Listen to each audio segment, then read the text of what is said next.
This is the Houston Sports State of the Union podcast. Ladies and gentlemen, the president of Houston Sports Nation, Nick Stevenson.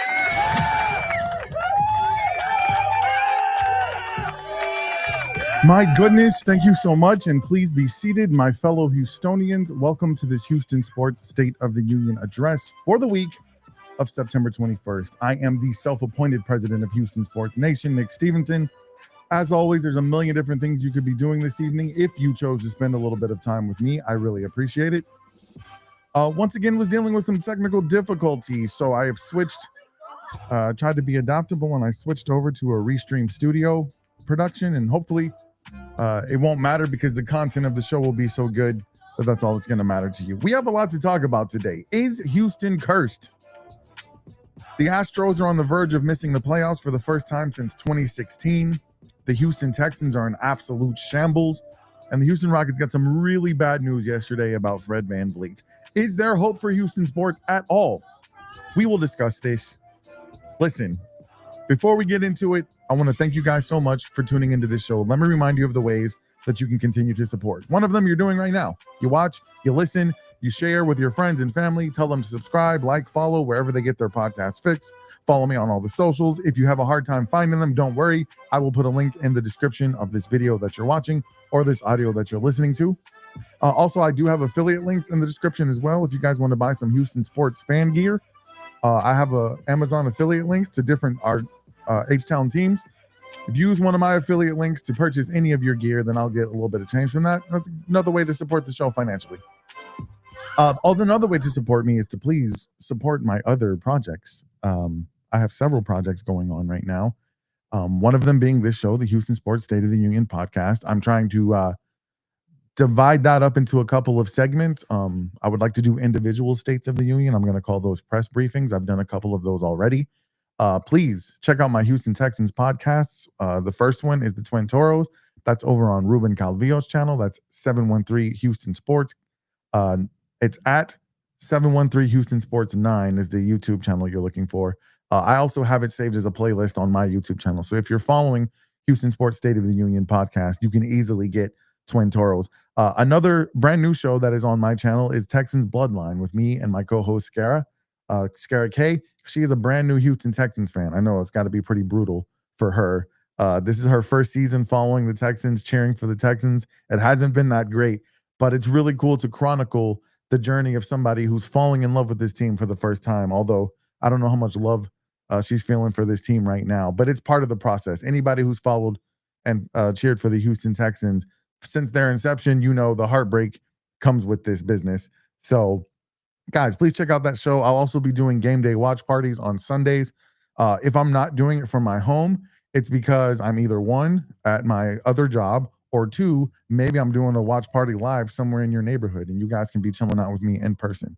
So those are all the ways you can support the show. I hope you'll continue doing so. We're going to have a really good show today. We have a lot to talk about. Let's get into it with the state of the Houston Texans.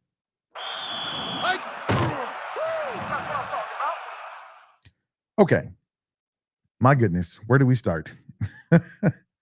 Not only are the Houston Texans 0-3, not only are their division rivals, the Indianapolis Colts, 3-0, we have dysfunction on the defense. The offense is one of the worst in NFL history. It's definitely the worst in the league this season. The offensive line is trash. Running game is trash. And honestly, CJ Stroud has been trash also. The Houston Texans offense is trash. And there's no other way to describe it. And it's frustrating because last season we thought the Texans offense was trash. Well, it wasn't the worst in the league. You know, it was in the bottom half, but it wasn't the worst. It had its moments. And I think everybody who's a Houston Texans fan agreed that it was time to say goodbye to Bobby Slowick. I believe everybody believed it was time to revamp this offensive line. Now, can I say that I had a lot of people clamoring to get rid of Laramie Tunsil? No, I did not hear that. I hate to be that guy, but I did bring up the possibility of, hey, maybe let's take a look and see what we can get for him, because you are going to have to pay some of your drafted players pretty soon. You've already paid Petrie. You've already paid Stingley. You got to make a decision on Will Anderson, CJ Stroud.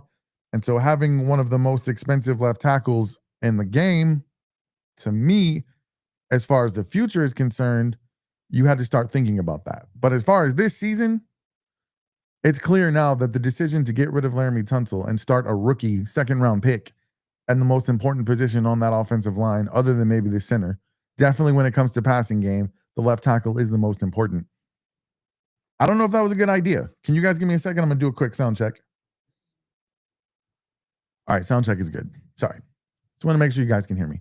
If there's anybody watching, I would love to have you join the conversation in the chat. Now that I am on Restream, I can actually put your comments up on the screen and we can discuss whatever you want to discuss tonight for Houston sports. Now, listen,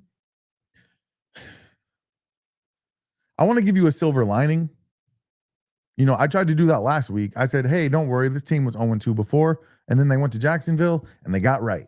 And I thought for sure, hey, they're going to go to Jacksonville this year and they're going to get right. Nothing got right in Jacksonville. Jacksonville tried as hard as they could to lose that game, and the Houston Texans could not win it. Too many mistakes, too many silly penalties, and too many missed opportunities. It sounds like a broken record. I know. We've described the Houston Texans that way for so long, and it's getting frustrating, and I do understand. So the question is, you as a Houston Texans fan, are you going to hold out hope that there's a miracle? Have you given up hope already? Here's my worst case scenario. My worst case scenario is that the Texans played just bad enough to miss the playoffs, but just good enough to think that maybe they don't need to make that many changes next season and they can just run it back and try this all over again. I hope to goodness that doesn't happen, because the Houston Texans are at the point where their head coach, their GM, their quarterback, they're starting to have eyebrows raised at them. It's getting to the point where you're thinking to yourself, is this the right combination of those three? Is CJ Stroud going to be an elite quarterback? He doesn't look like it right now. I understand the offensive line is trash, but there's moments that he has time, and there's moments that he has open guys, and he's not hitting them. Now, the offensive play calling, the offensive plays don't seem very creative to me. Nick Caley somehow is worse than Bobby Slowick was. And to me, I would be curious to know who made the decision to get rid of Bobby Slowick and who made the decision to replace him with Nick Caley. If you guys watch my content, you've heard me talk about this over and over and over. Why in the hell would you replace a 2-year guy and start all over again with a guy who's never done it before? I think the answer is pretty clear, man. You start to peel back some of the layers, and you realize, and me and my buddy Ruben in Twin Toros, we were talking about this. You realize that Houston has never really got out of that New England South mentality. Not since Nick Caserio, who came from New England, has been the GM of this team. Cole Popovich was on this coaching staff last season when the offense was terrible and when the offensive line was terrible. Why did they retain him and actually elevate him? They gave him a promotion to offensive line coach. Nick Caley comes in as an offensive coordinator. They bring in Jake Andrews from New England. All three of those people have ties to New England. New England Patriots drafted Jake Andrews. Nick Caley coached for the Patriots before. And when certain people like Titus Howard were asked about how he felt about Nick Caley's offense, he said, hey, it's really familiar to what I was running when I got here. Well, who was the coach when he got here? Bill O'Brien. Even Todd Bowles, when he was asked about it, said, hey, that wasn't Sean McVay's and the Rams offense. That was New England. So all the way back to 2019, 2020, that was the beginning of the end for the Deshaun Watson era, because we as a collective, including the players, were tired of trying to be New England South. We did not want to do things the Patriot way. What we wanted was to establish what was going to be the Texans way. And so far, credit to D'Amico Ryans, he did change the culture very quickly. But I don't know if him and Nick Caserio are necessarily on the same page. Because D'Amico Ryans being a defensive head coach, he needs an offensive coordinator that knows what he's doing. If you've watched my content, I've said this over and over again. He needs his version of Wade Phillips, what Wade Phillips was to Gary Kubiak when D'Amico Ryans was a player for this Houston Texans team. He needs a guy with experience, perhaps a former head coach, someone who knows how to call plays, someone who knows how to game plan, somebody who knows how to make adjustments in the middle of a game. And right now, it does not look like Nick Caley is that guy. And we shouldn't be surprised. He's never done it before. You don't hire a brand new offensive coordinator on a team that supposedly has AFC South championship, maybe even Super Bowl aspirations. You just don't do it. And so right now, the state of the Houston Texans is not good. Aside from the offense being trash, there's dysfunction on the defense. Yesterday, we saw that they had to release C.J. Gardner-Johnson because of multiple different reasons. Number one, he was playing like garbage on the field. Several big, huge, and game-changing plays were because of C.J. Gardner-Johnson not playing his assignments. When I was going to do this show on OBS, I had some video and some images to show you, but I'm not going to be able to show you guys this time. But Aaron Wilson, he made the tweet, and I'll look at it right now. And he wrote this article for KRPC2. It says, Texans release C.J. Gardner-Johnson after friction behind the scenes, trade requests, criticism of teammates. What Aaron Wilson says is among the issues that arose with Gardner-Johnson, per sources, criticism of teammates in the secondary, including the size of one player's contract. I got to say that's probably Jalen Petrie. Complaints about his role, including a desire to blitz more frequently, and a trade request, along with him making frequent comparisons to what he was accustomed to with the Philadelphia Eagles Super Bowl championship squad. Yeah, you can't have that. And D'Amico Ryans said today the decision to let CD go, that's what his nickname was. He probably didn't go by that nickname here very long because it sounds like the guys did not like him. He said the decision was his. He's going to do what's best for the team. And if he feels like somebody's a cancer in the locker room, then he has every right to do that. Listen, I don't have a problem with the move. It's not like C.J. Gardner-Johnson was, back there blowing people up in the run game. He wasn't getting any interceptions, and he didn't understand what his assignments were. This article goes on to say that he was having trouble in practice and in meetings. So I'm not mad about it. The defense is not the problem on this team. But when you're 0-3, that situation just seems a lot more serious, and it sticks out a little more like a sore thumb than if you're 3-0 or if you're 2-1. If you're 3-0 and 2-1, despite the fact that this dude is acting like a fool in the locker room, you probably don't let him go. But then again, you're probably the reason you're not 3-0 is because of his terrible play. So you've got that. And then you've got the McNair lawsuit. Now, Cal McNair took over the Houston Texans at one point along with his brother, Kerry McNair, when their father passed away. And somehow, some way, I don't have all the details of that, but Cal McNair was able to remove Kerry McNair from ownership of the team. Well, Kerry McNair has now hired Tony Busby, which, if you're in the state of Texas, especially in Houston, you know the name Tony Busby because that's who you hire when you want to sue somebody for a lot of money.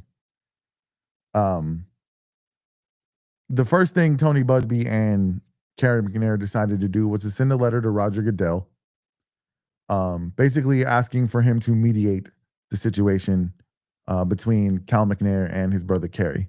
Monday's letter levies several claims. I'm sorry, this is from Michael Shapiro, the sports reporter. Monday's letter levels several claims against Cal McNair and the Texans, aside from Kerry's exit. Busby alleges that the NFL colluded with Cal McNair to harm the interests of Kerry McNair. Per Mike Florio, though that's far from the most explosive allegation.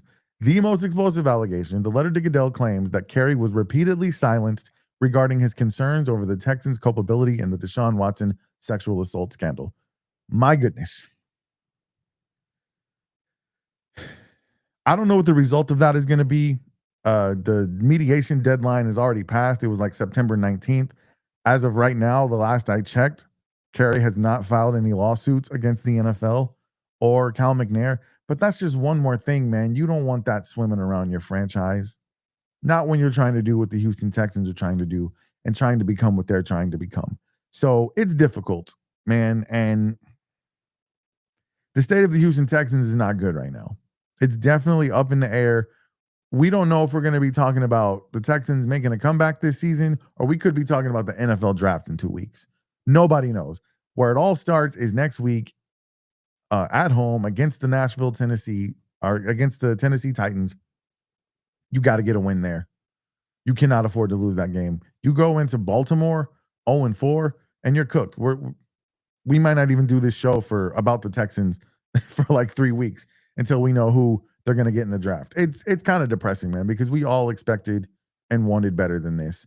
But this is what we have for the Houston Texans. So if I didn't depress you too much, let's go ahead and talk about the state of the Houston Astros.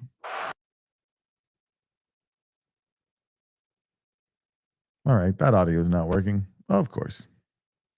Okay. Well, Seattle has already clinched their playoff position. They have a 4-game lead on the Astros with 6 games left in the season.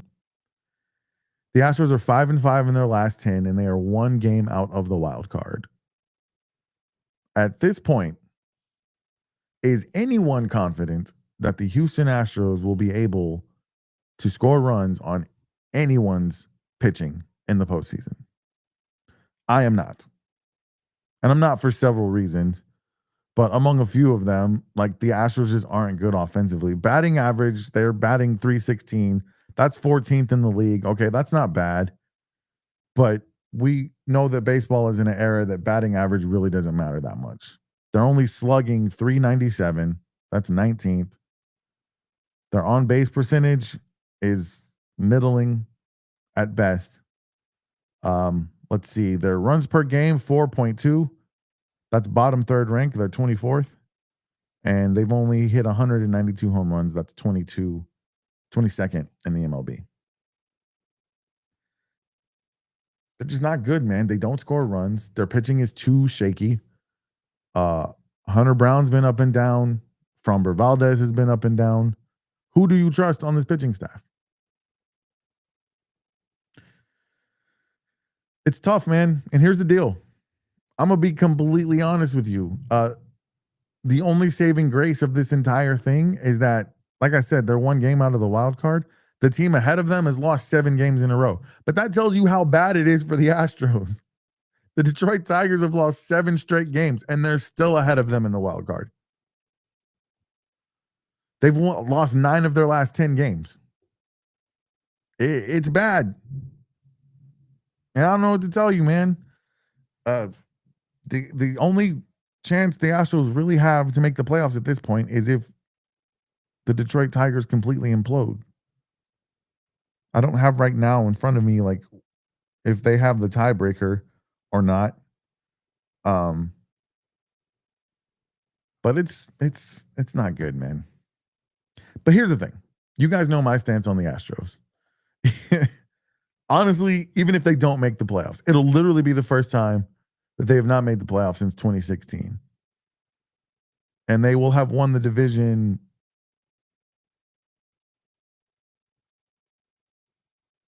They were the wild card in 2015. They won the division every year after that, up until last season.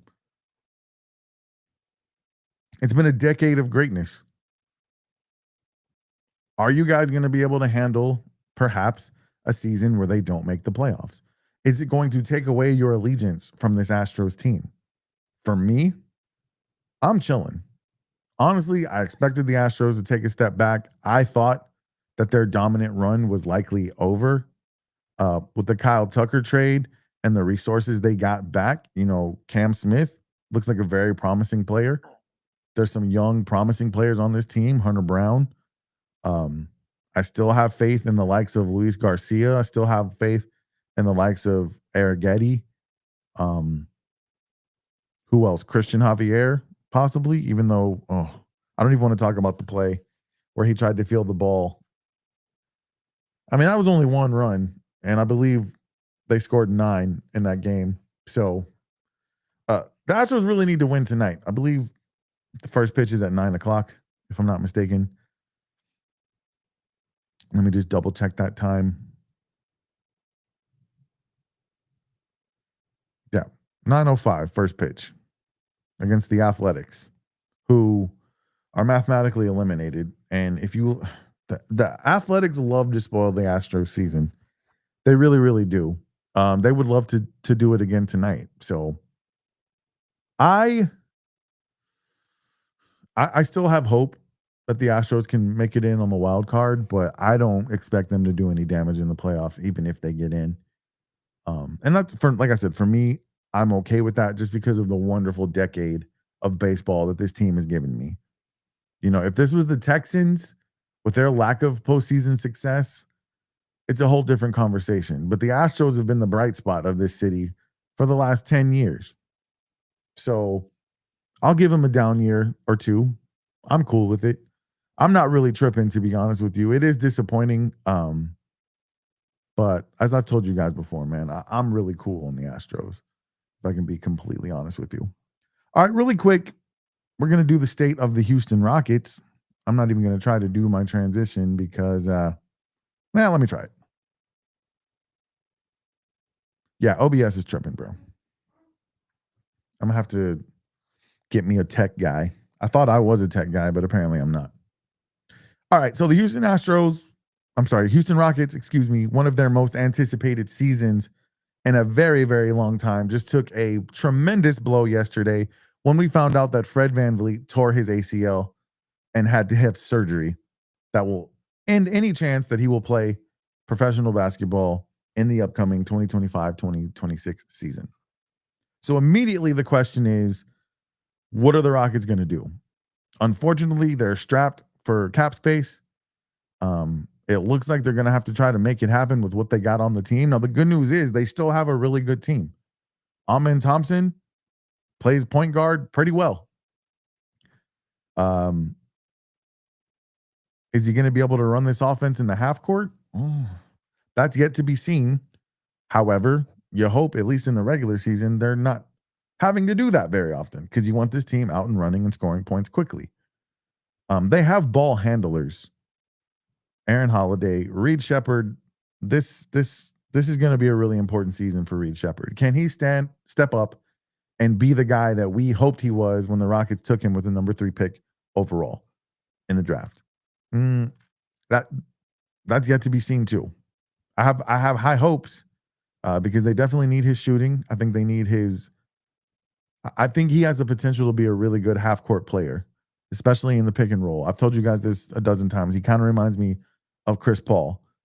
Maybe not rookie New Orleans Hornets Chris Paul, but definitely by the time Chris Paul got to the Rockets, maybe not as athletic as he used to be, but still athletic enough to get his shot off and very smart with his decision making. I think the Rockets can have a really good season this year. Championship aspirations without Fred VanVleet, that's going to be tough. And the question is, are they going to have to make a move to get a veteran point guard on this team? I have seen rumors that they are thinking about talking to Russell Westbrook. I've also heard rumors that Russell Westbrook wants to go back to OKC. I think Russell Westbrook doesn't help this team at all, to be honest with you. I just don't think he does. He's another player who can't shoot. He's a turnover machine. He's not as athletic as he used to be.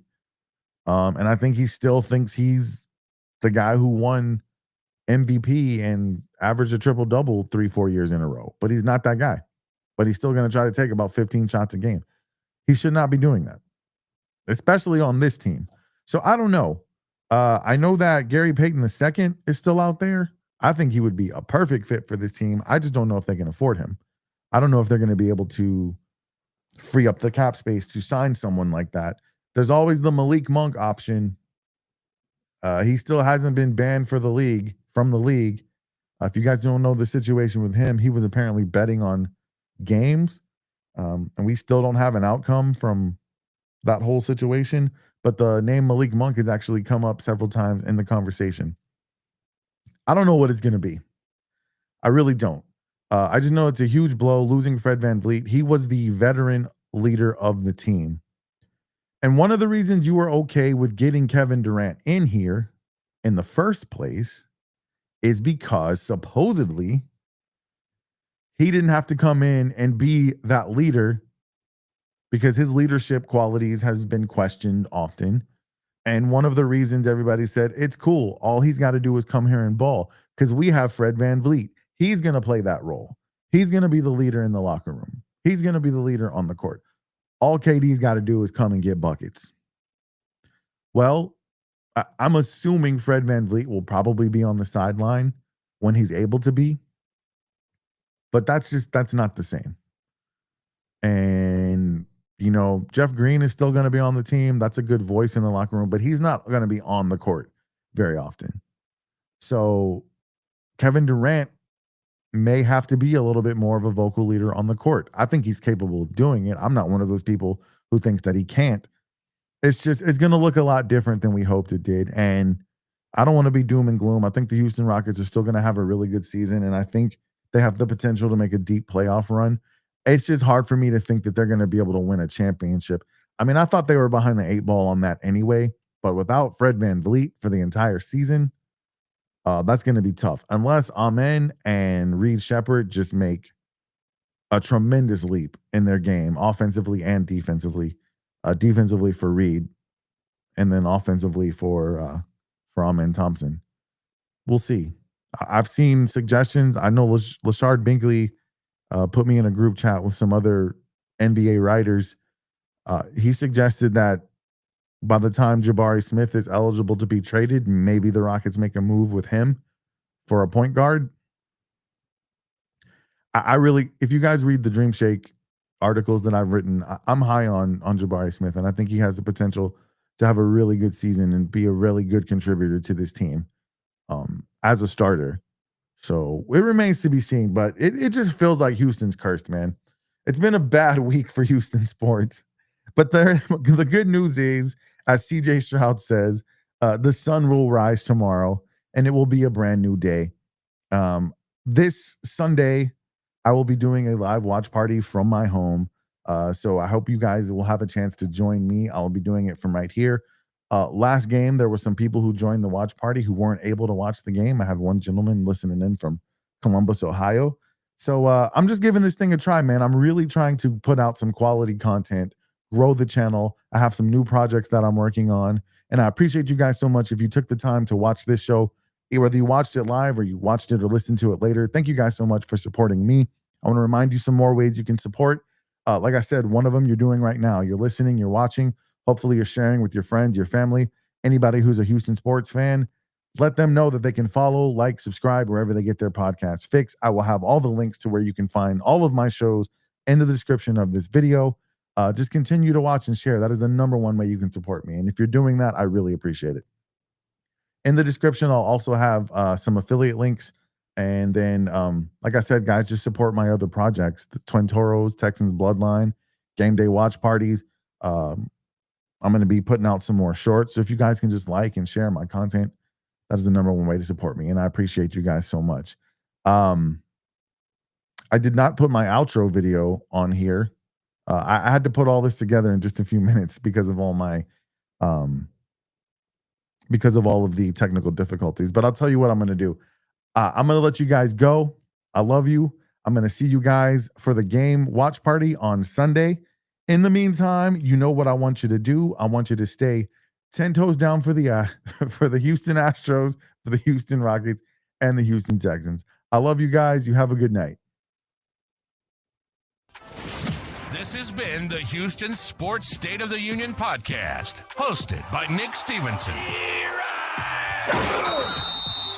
Tune in next week for more news and analysis of your favorite Houston teams. Please follow the show on Facebook, Instagram, the app formerly known as Twitter, if that's even really still a thing. And don't forget to subscribe to our YouTube channel for more content.